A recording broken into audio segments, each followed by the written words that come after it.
네, 귀한 예배 자리 오신 분들 정말 환영합니다. 저희 웹대학 청년부 예배는 매주 오후 4시 이곳 인천 오누리교회 2층 본당에서 예배가 드려지게 되고요. 카카오 플러스 채널 아직 등록하지 않으신 분들은 모든 온라인 주보가 카플친으로 발송이 됩니다. 그래서 여러분들이 꼭 친구 추가를 해주시면 좋을 것 같고요. 유튜브 웹 대학 청년부를 검색하시면 공동체 소식을 더 받아보실 수 있고요. 오늘 우리 예배 처음 오신 분들 환영합니다. 혹시 예배 후에 나도 이 공동체에 한번 속해보고 싶다라는 마음이 드시는 분들은 나가셔서 2층 안내 데스크에 가시면 공동체에 안내를 도와드리도록 하겠습니다. 오늘도 변함없이 내 영혼의 손을 얹고 함께 선포하고 하나님 말씀 나누도록 하겠습니다. 지나간 시간은 결코 나를 붙잡을 수 없습니다. 나는 새로운 오늘을 살 것입니다. 아멘. 이 결단을 가지고 하나님과 동행하는 여러분 되시기를 바랍니다.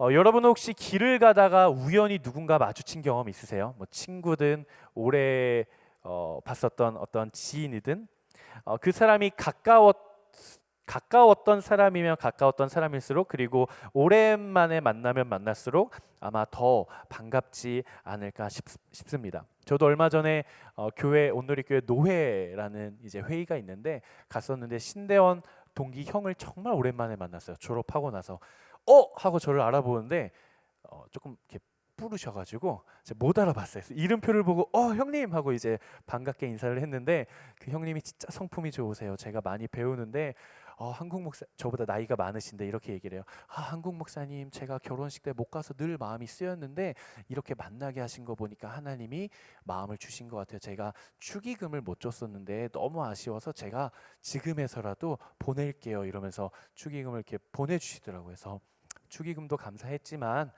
그것보다는 그렇게 마음 써주시고 지금에서까지도 기억해 주시고 마음을 표현해 주시는 거에서 정말 이분은 너무 따뜻하다. 그래서 제가 그 형님을 통해 사랑을 느꼈던 기억이 있습니다. 우리가 기대하지 못했던 그 순간에 만나게 되는 그 반가운 만남은 그날 하루의 우리의 삶 그리고 나의 마음을 더 행복하게 만들어 주기도 하죠. 만남이라는 건 굉장히 중요합니다. 우리 옆에 계신 분들 한번 이렇게 쳐다보세요. 이 사람과의 만남이 지금 즐거운가? 나는 이 사람과의 만남이 참 의미가 있는가? 한번 쳐다보십시오. 제가 우리 세 가족들이 오면 항상 1주차와 7주차에 들어가서 인사를 하는데요.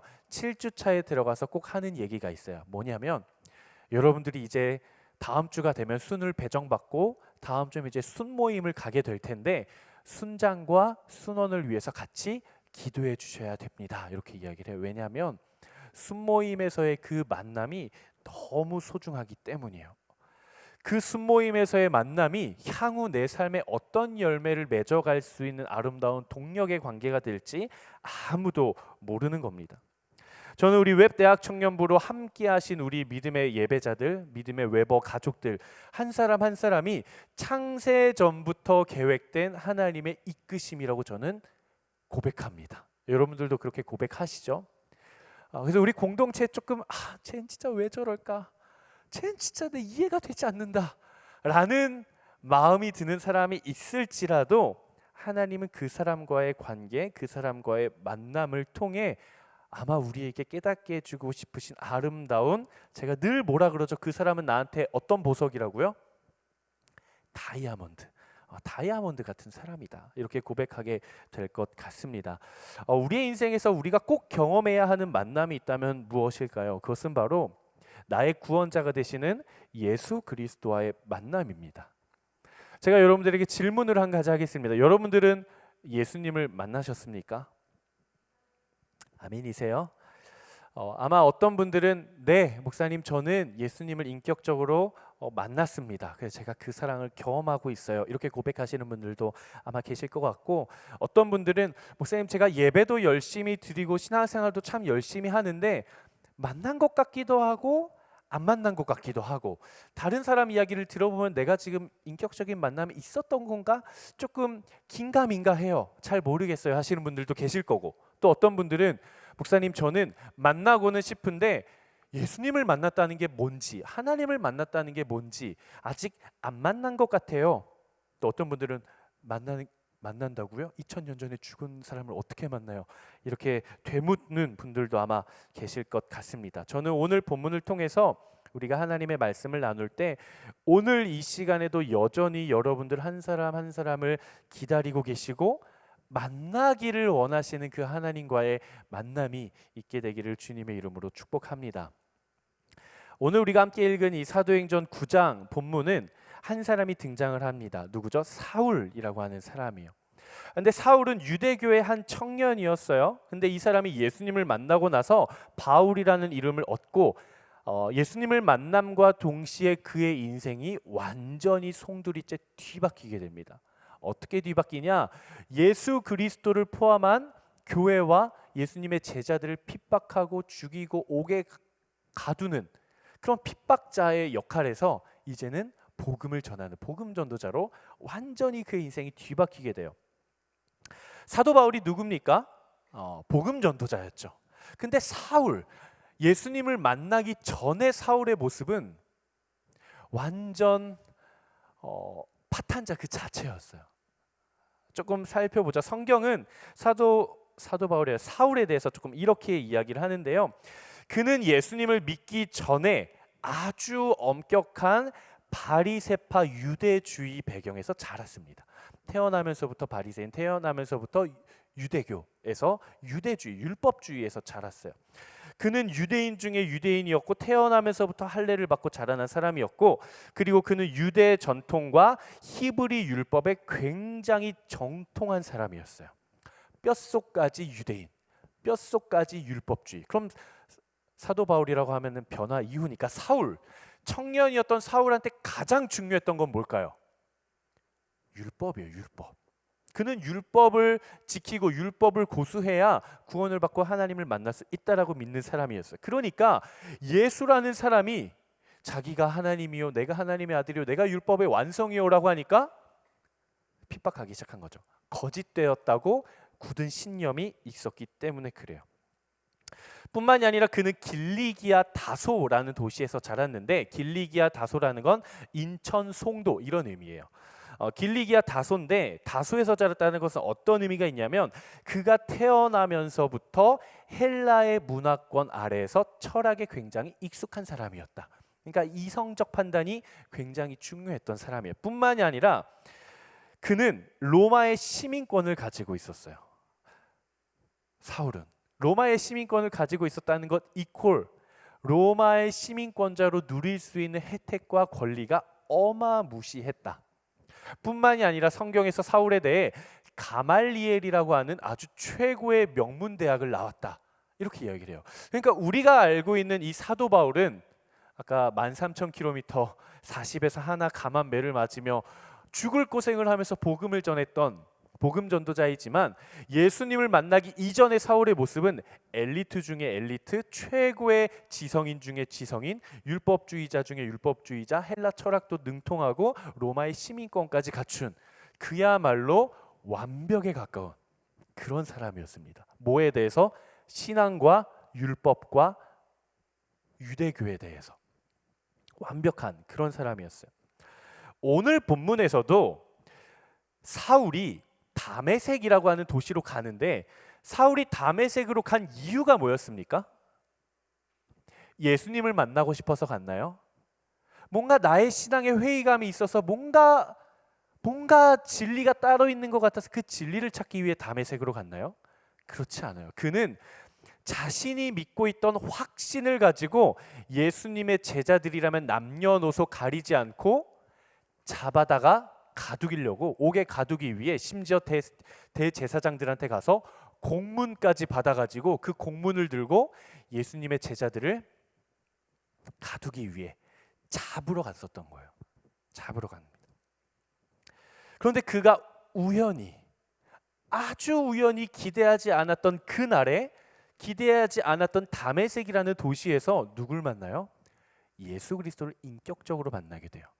그리고 나서 그의 인생이 완전히 뒤바뀌고 하나님의 주권적인 만남 속에서 기독교의 박해자에서 기독교의 복음 전도자로, 유대교의 정통한 뼛속까지 유대인에서 기독교로 개종을 하게 되는 것이죠. 과연 이 사건은 사울에서 바울로 바뀐 한 개인의 인생이 바뀌는 사건이었을까? 그렇지 않죠. 우리가 잘 알고 있는 것처럼 사울이 예수님을 인격적으로 만남으로써 한 개인의 구원뿐만이 아니라 복음이 이방 세계로 널리 퍼지는 놀라운 역사의 시발점이 되었다는 거예요. 기독교의 흐름이 바뀌었고 복음의 흐름이 바뀌고 기독교의 역사가 바뀐 아주 역사적인 사건의 만남이었다라는 겁니다. 만남은 굉장히 중요합니다, 여러분. 우리가 지난주에 연애에 대해서 했는데 내가 어떤 사람을 만나 가정을 꾸릴 것인가 하는 건 우리의 인생에 너무 중요한 문제예요. 맞죠? 근데 이것보다 중요한 것이 내가 예수 그리스도를 인격적으로 만나는가 만나지 않는가. 예수님과의 만남, 하나님과의 만남은 우리의 인생을 전체를 송두리째 바꾸고 남을 만큼 너무나도 중요한 만남이에요. 저는 여러분들이 예수님을 인격적으로 만날 수 있게 되기를 주님의 이름으로 축복합니다. 여러분들이 예수님을 인격적으로 만나고 나면 나 자신이 변화되게 될 거예요. 내 삶이 변화되게 될 거예요. 여러분 한 사람의 개인만 변할까요? 여러분들의 가정이 변할 거고요. 여러분들의 일터의 환경이 변할 거고요. 여러분들이 속한 그룹이 변할 거고요.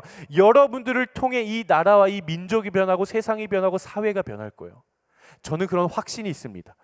여러분 한 사람을 통해 기독교의 흐름이 변하고 복음이 변하는 건 아니지만 복음이 전파되는 방향이 여러분들을 통해 변화가 되기를, 그리고 여러분 한 사람을 통해 우리 공동체가 더 거룩한 방향으로 변화되어 가기를 주님의 이름으로 축복합니다. 여러분 소망하시죠? 갈망하셔야 돼요. 소원하시고 기다리셔야 돼요. 그렇다면 과연 예수님을 만난다는 건 뭔가? 도대체 예수님을 만난다는 건 어떤 고백이고, 예수님을 만났다라는 것은 어떠한 체험이고, 예수님을 만났다라는 것은 우리가 어떻게 고백할 수 있는가? 오늘 시간이 많이 갔지만 짧게 세 가지로 함께 나눠보기를 원하는데요. 첫 번째, 한번 같이 읽어보도록 하겠습니다. 시작. 내가 예수 그리스도를 인격적으로 만났다라는 것은 내가 죄인이구나. 내가 연약함이 되게 많은 사람이구나. 내가 생각했던 것보다 나는 훨씬 더 부족한 사람이구나. 나한테는 누군가를 사랑할 수 있는 사랑이 나한테는 사랑이 없구나. 내 믿음이 참 많이 연약하고 부족하구나 라는 것을 깨닫는 거예요. 근데 여러분 이게 쉬울까요? 사람은 누구나 죄인이 되고 싶어 할까요? 의인이 되고 싶어 할까요? 누구나 다 의인이 되고 싶죠. 좋은 사람 되고 싶죠. 나쁜 사람, 죄인 되고 싶은 사람은 아무도 없어요. 사람은 누구나 내가 죄인이라는 것을 인정하고 싶지 않습니다. 그럼에도 불구하고 내가 죄인일 수밖에 없구나라는 것을 깨닫게 되고 고백하게 되는 것은 예수 그리스도를 인격적으로 만났다라는 증거가 됩니다. 오늘 본문에서 사도 바울이 예수님을 만나는데요. 오늘 본문 3절에서 5절 말씀 한번 같이 읽어보도록 하겠습니다. 시작. 다메섹 가까이 도착했을 때 갑자기 하늘에서 빛이 비쳐 그를 둘러쌌습니다. 사울이 땅에 쓰러졌습니다. 그때 그는 사울아 사울아 네가 왜 나를 핍박하느냐 하는 음성을 들었습니다. 사울이 주여 누구십니까? 라고 묻자 나는 네가 핍박하는 예수다 이렇게 대답을 하십니다. 예수님께서 사울을 부르십니다. 사울아 사울아. 성경에서 2번 불렀다는 것은요 강조해요. 그만큼 예의주시하셨고 특별한 목적을 가지고 부르셨다라는 거야. 그리고서 이렇게 물어보십니다. 네가 왜 나를 핍박하느냐? 근데 여러분 생각해 봅시다. 사도 바울이기 이전에 사울이 예수님을 핍박한 적이 있어요? 없어요, 여러분. 예수님을 직접적으로 핍박한 적은 없습니다. 다만 예수 믿는 사람들을 핍박한 것이죠. 예수 믿는 교회를 핍박한 것이죠. 그런데 예수님을 단 한 번도 직접적으로 핍박한 적은 없음에도 불구하고 그가 교회를 핍박하고 그리스도의 제자들을 핍박하고 박해한 것이 곧 예수님을 박해한 것이라고 예수님이 지금 사울에게 말씀하고 계신 거예요. 이 말이 무슨 말이냐? 예수님은 지금 이렇게 말씀하고 계신 겁니다. 사울아, 왜 네가 나를 십자가에 못 박느냐? 사울아, 네가 나를 십자가에 못 박았다. 이 이야기를 하고 계신 것입니다. 우리가 예수님을 인격적으로 만나기 위해 우리 안에 어떤 고백이 있어야 하는가? 한번 따라해 봅시다. 내가 예수님을 십자가에 못 박았구나. 이 겸손한 고백이 우리 안에 있어야 합니다. 아, 예수님은 2000년 전에 돌아가셨고 나는 2024년을 살아가지만 예수님이 수많은 사람들의 조롱과 비난을 받으면서까지 그 무거운 십자가를 지고 골고다 언덕을 한 걸음 한 걸음 올라가셨던 그 길에 나도 옆에서 구경하고 있었구나. 아, 예수님이 골고다 언덕 끝에서 십자가에 못 박혀서 매달리실 때 나도 그를 못 박으라고 소리쳤구나. 아, 로마의 군병들이 창을 가지고 예수님의 옆구리를 찔렀을 때 나도 그곳 가운데 있었구나. 아, 예수님이 십자가에 달려 죽으시고 목숨을 걷어지는 그 순간 수많은 사람들이, 수많은 무리들이 예수님을 쫓았지만 그가 죽자 차갑게 식어버린 시체 앞에서 외면하고 다시 삶의 자리로 돌아간 그 사람이 바로 나였구나. 이 고백이 우리 안에 있어야 하는 것입니다. 여러분, 한번 우리 안에서 겸손하게 한번 질문을 해봅시다. 우리의 손은 깨끗합니까? 여러분, 우리의 입술은 지금 정결합니까? 우리의 마음의 태도와 우리의 생각의 방향은 거룩합니까? 저는 이 모든 걸 다 지키는데 여러분은 못하기 때문에 이야기를 하는 것이 아니에요. 사도 바울이 나는 날마다 죽노라라고 고백을 했어요. 저를 포함하여 우리 모두의 손과 입술과 생각과 마음의 태도가 늘 하나님을 향해 있지 못하다는 거예요. 여러분, 우리는 결코 예수님을 떠나서는 의인일 수가 없습니다. 우리는 예수님의 십자가가 아니고서는 결코 구원받을 수 없는 죄인이에요. 저는 여러분들 안에 이러한 고백이, 정말 내가 죄인이구나, 정말 내가 사랑이 없구나, 정말 내가 믿음이 부족하구나, 이러한 겸손한 고백이 여러분 안에 있기를 주님의 이름으로 축복합니다. 두 번째, 한번 같이 읽어보도록 하겠습니다. 두 번째, 시작. 내가 사랑받는 존재임을 알게 되는 것입니다. 내가 예수님을 인격적으로 만나고 하나님을 만났다라는 것이 어떤 의미인가? 내가 하나님 앞에서 완전하지도 못하고 너무 실수투성이고 구멍투성이고 부족함 투성이지만 그럼에도 불구하고 그 모습 그대로를 사랑해 주시는 분이시구나. 내 모습이 사랑도 없고 믿음도 없고 연약하고 맨날 넘어지고 죄 가운데 있지만 그럼에도 불구하고 하나님은 나를 사랑해 주시는구나. 내가 뭘 잘해서 사랑받는 게 아니라 이 모습 이대로 사랑받는 존재이구나라는 것을 내가 깨닫는 거예요. 우린 그걸 가리켜서 뭐라 그래요? 따라해 봅시다. 은혜. 사랑받을 자격이 없는 나이지만 그럼에도 불구하고 나를 위해 예수님이 십자가를 지어주신 것. 구원받을 자격이 없는 나이지만 그럼에도 불구하고 나를 건져주시고 구원해 주신 것, 나를 사랑해 주신 것. 우린 이걸 가리켜서 은혜라 그래요. 은혜가 뭐예요? 자격 없는 자에게 주어지는 자격이에요. 따라해 봅시다. 자격 없는 자에게 주어지는 자격. 우리는 아무런 권리도 없고 자격도 없는 사람들입니다. 그런데 마치 그 사람의 것인 것 마냥 주어지는 게 은혜예요. 그래서 십자가의 사랑은 은혜예요. 우리가 십자가의 사랑을 받을 자격이 있어요? 우리의 삶을 보면 없어요. 근데 하나님은 그 십자가를 통해 우리를 사랑해 주세요. 왜냐하면 십자가의 사랑이 은혜인 이유는 우리가 죄인임에도 불구하고 의인이신 예수님께서 십자가에 달려 죽어주심으로써 죄인인 우리가 마치 의인인 것처럼 되고, 그리고 의인이신 그분이 마치 죄인인 것처럼 우리의 모든 죄가 해결되었기 때문에 그래요. 예수님의 십자가의 사건은 무엇이냐? 죄인인 내가 마치 의인처럼 여김을 받고 의인이신 예수님이 마치 죄인인 것처럼 여김을 받는 게 십자가예요. 그렇기 때문에 십자가의 사랑이 우리한테 뭐가 된다고요? 은혜. 그 사랑을 받을 자격이 없지만 그 사랑을 받는 거예요. 사랑하는 여러분, 하나님은 십자가의 은혜를 통해 여러분들을 사랑하십니다. 여러분, 이 사실을 믿음으로 받아들일 수 있게 되기를 축복합니다. 이 자리에 앉아있는 여러분 한 사람 한 사람, 그리고 여러분들의 가정에 있는 여러분들의 가족 한 사람 한 사람 모두는 사랑받는 존재예요. 사랑받을 자격이 있는 존재뿐만이 아니라 이미 사랑을 받고 있는 존재예요. 여러분 한 사람 한 사람은 예수님의 십자가를 통해 이미 하나님의 무한하시고 변함없는 영원한 그 사랑을 언젠가 받을 자격이 있는 사람이 아니라 이미 받고 있는 사람이에요. 이 고백이 여러분 안에 있게 되기를 주님의 이름으로 축복합니다. 그럼 누군가는 이렇게 물어봐요. 목사님, 제가 한 주간을 살아가다가 또 넘어지고 또 누군가를 비판하고 정죄하고 죄짓고 넘어지고 연약하고 죄짓고 넘어지고 연약하고 넘어져서 무릎 까지고 이런 모습인데도 사랑하실까요? 여러분들의 대답은 뭐예요? 사랑하세요. 여러분들의 모습이 잘했기 때문이 아니라 예수님의 십자가를 통해 끝까지 여러분들을 사랑하시는 거예요. 비록 나는 믿음이 없고 연약하고 넘어져도 그럼에도 불구하고 나는 사랑받는 존재예요.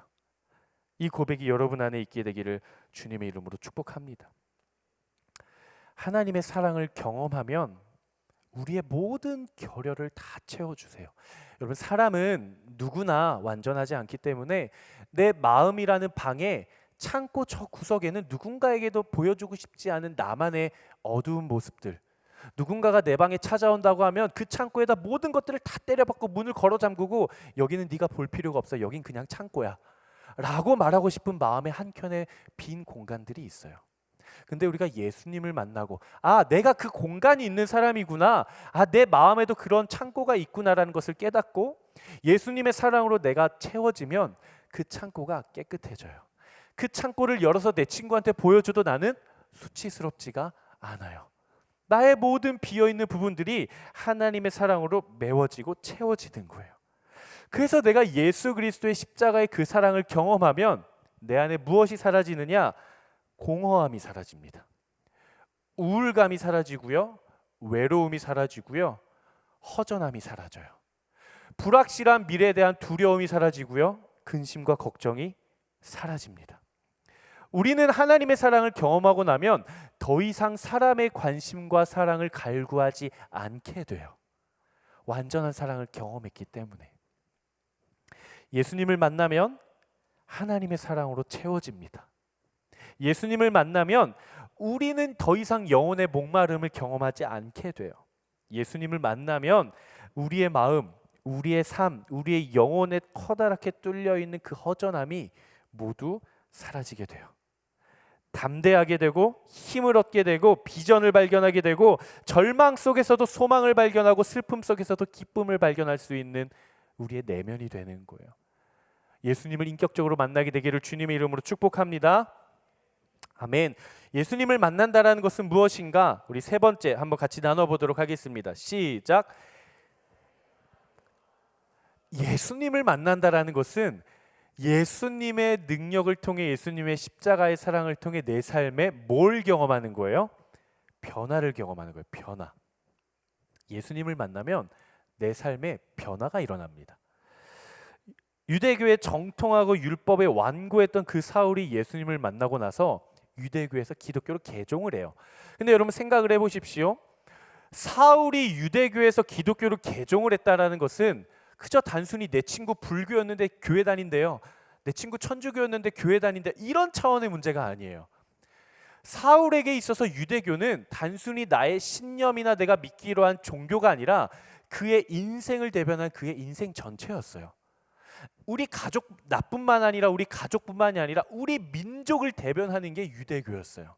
나는 태어나면서부터 내가 자란 환경이었고 내가 배움받은 거였고 이것이 옳다, 이것이 진리다, 이것이 인생의 목적이다라고 확고하게 믿었던 나의 인생의 방향이었고 가치관이었고 기준이었어요. 나의 삶을 대변하는 게 율법이었고 종교였어요. 근데 그가 예수님을 만나고 나서는 나의 인생 모든 것들을 부정하고서라도 그의 삶에 변화가 일어났다라는 거예요. 우리가 소위 주변에서 이런 이야기를 많이 하죠. 주님을 만나고 옛자를 버리고 새 사람이 되었다. 그래서 우리 청년들 중에 이렇게 너무 분노하는 일이 생기면 옛사람 나올라 그래. 막 이런 이야기를 하잖아요. 옛자. 그런 이야기들을 많이 들어봤어요. 한국아, 진짜 네 삶을 보면 주님이 진짜 너와 함께하고 계신 것 같아. 주님이 정말 살아 계신 것 같아. 이런 이야기를 합니다. 이런 질문이 좀 드시는 분들이 계실 것 같아요. 내가 신앙생활을 오래 했는데 내가 진짜 예수님을 만난 걸까? 이런 질문이 드시는 분들, 이런 궁금증이 있으신 분들 아마 계실 것 같아요. 난 진짜 예수님을 인격적으로 만났나? 내가 진짜 하나님을 인격적으로 만났나? 진짜 나는 예수 그리스도를 구원자로 고백하는가? 이게 왜 무엇과 연결되기 때문에 그래요? 구원의 문제. 나는 진짜 예수님을 나의 구원자로 고백하는가? 나는 진짜 구원 받았을까? 이러한 질문들. 여러분들의 삶에서 점검해 보시면 돼요. 내 삶에는 어떤 열매들이 있는가? 내 삶에는 어떤 변화들이 있는가? 찾아보시고 발견하십시오. 반드시 있어요. 반드시 있어요. 여러분 안에는. 우리는 예수님을 한 번 만나면 되는 걸까요? 그렇지 않습니다. 우리는 날마다 예수님을 만나야 돼요. 어떻게 만날 수 있는가? 우리 로마서 12장 1절 2절 말씀 한번 같이 읽어보도록 하겠습니다. 로마서 12장 1절 2절 말씀 시작.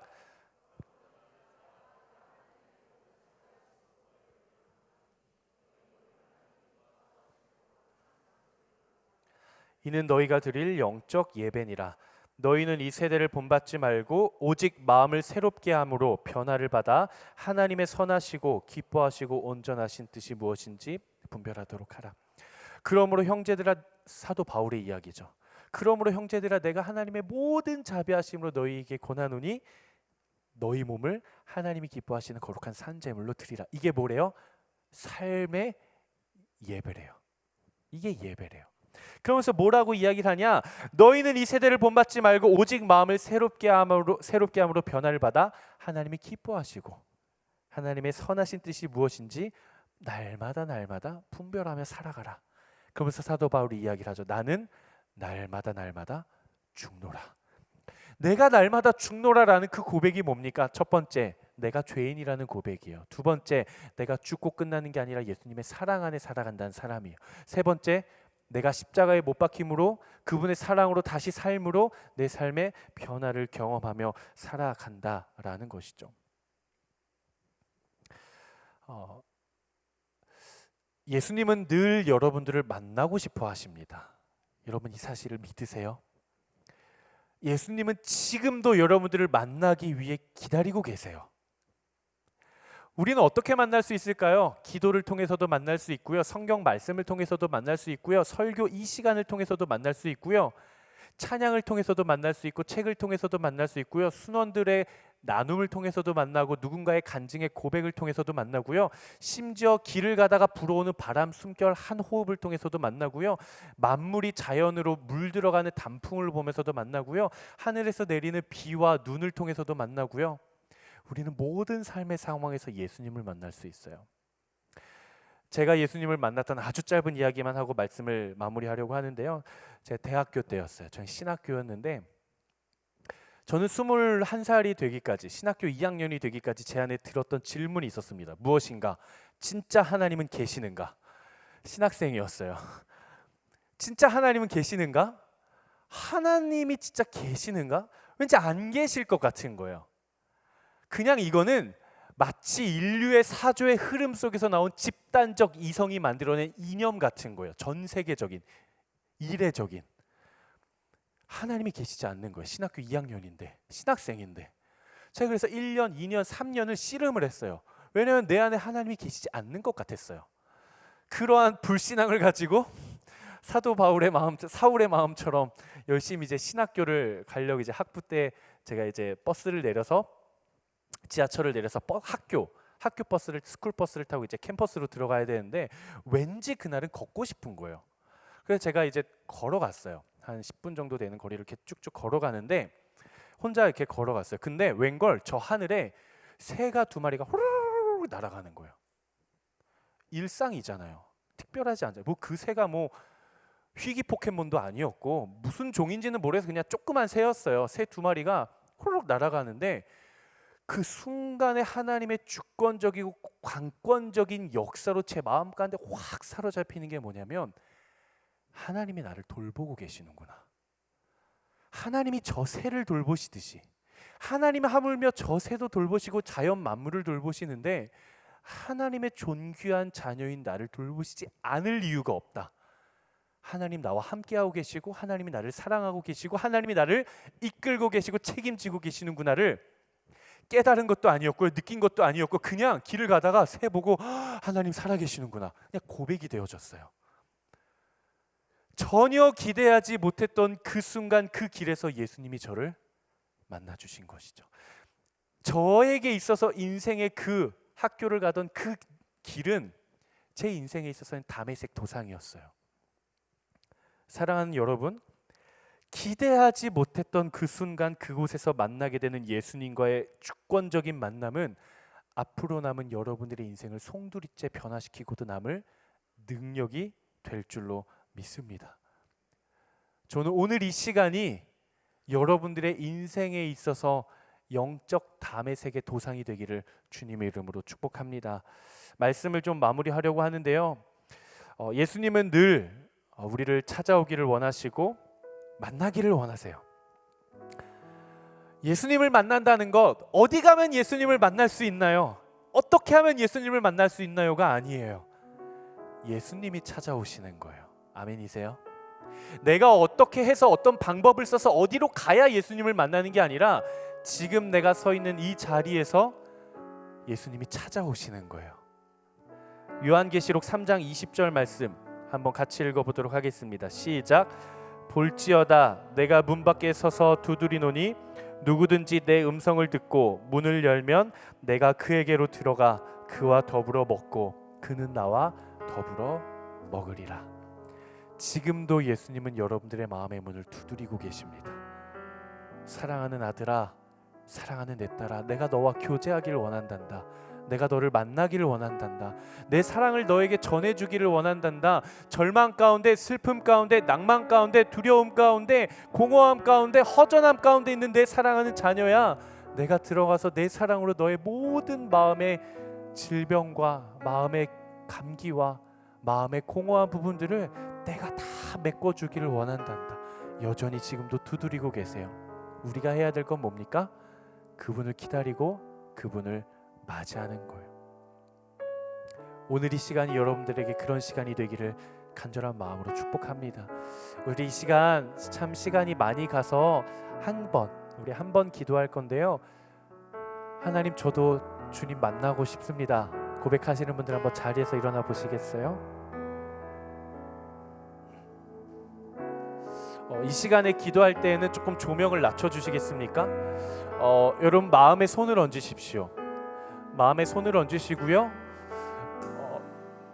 이렇게 두 가지를 한번 기도하겠습니다. 첫 번째, 성령 하나님, 당신의 주권적인 역사와 조명하심을 통해 내 마음 가운데 있는 부정적인 생각과 감정들을 보게 하여 주시옵소서. 하나님, 그것을 솔직하게 고백하게 하여 주시옵소서. 그리고 두 번째, 하나님, 내가 죄인일 수밖에 없는 사람임을 고백합니다. 하지만 주님, 주님의 주권적인 사랑과 역사로 나의 마음과 생각과 나의 영혼을 주님의 사랑으로 차고 넘치게 덮어주시옵소서. 그리하여서 주님, 나는 여전히 부족하지만 내가 사랑받는 주님의 자녀라는 것을 고백하고 깨닫는 이 시간이 되게 하여 주시옵소서. 우리 마음에 손을 얹고 우리 간절한 마음으로 우리의 주인 되신 주님의 이름 3번 부르짖고 함께 기도하며 나아가도록 하겠습니다. 기도하겠습니다. 주여, 주여, 주여. 하나님, 이 시간 우리가 기도합니다. 주님 만져주시옵소서. 주님 깨닫게 하여 주시옵소서. 주님 보게 하여 주시옵소서. 하나님, 여호와여, 사람이 무엇이기에 주께서 그를 알아주시며 인생이 무엇이기에 그를 생각하시나이까. 왕이신 나의 하나님, 내가 주를 높이고 영원히 주의 이름을 송축하나이다. 하나님, 나는 죄인입니다. 하나님, 나는 믿음이 부족합니다. 하나님, 나는 여전히 사랑이 부족합니다. 하나님, 여전히 나는 또 죄 가운데 넘어집니다. 그럼에도 불구하고 나를 사랑하시는 주님, 나의 빛이신 주님, 나의 구원이신 주님, 나의 인생의 주인이신 주님, 내가 사모하는 주님, 내가 주님을 만나게 하여 주시옵소서. 오시옵소서. 말씀하여 주시옵소서. 우리의 마음을 사로잡아 주시옵소서.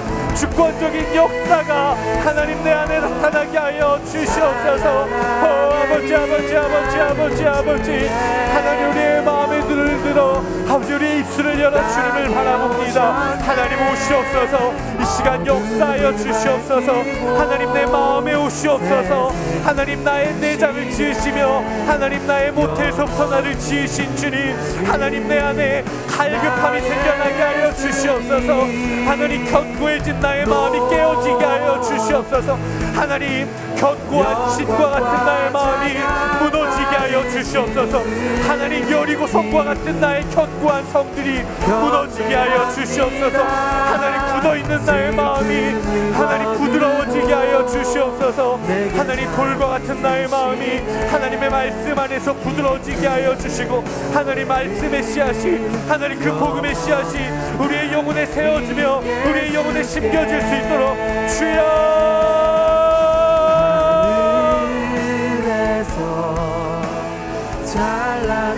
하나님, 내 영혼이 주님을 구합니다. 내 영혼이 주님을 갈망합니다. 우리의 영적인 목마름이 주님과의 만남을 통해 하나님 해갈되어지게 하여 주시옵소서. 주님, 우리가 주님을 바라봅니다. 주님을 기다립니다. 하늘의 문을 열어주시고 성령 하나님 오시옵소서.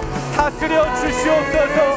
하나님, 주의 빛을 나의 마음 가운데 비추어 주시옵소서. 주권적인 하나님의 역사가 나타나길 원합니다. 주여, 하나님, 간절한 마음에 역사하여 주시옵소서. 주님의 일하심을 기다립니다. 주님의 복음을 기다립니다. 주님 오시옵소서. 주님 일하시옵소서. 주님 역사하여 주시옵소서. 주님 오시옵소서. 주님 다스려 주시옵소서.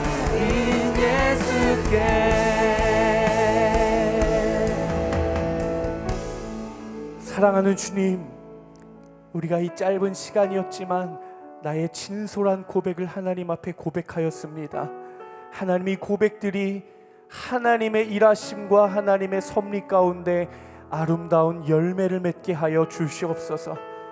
주님, 제가 죄인입니다. 주님, 저는 연약합니다. 주님, 저는 또 누군가를 판단하고 정죄하였습니다. 주님, 저는 또 주님의 것을 가져왔습니다. 내 삶의 주인이 하나님이라고는 고백하지만 여전히 나는 내가 하고 싶은 것만을 하며 살아왔습니다.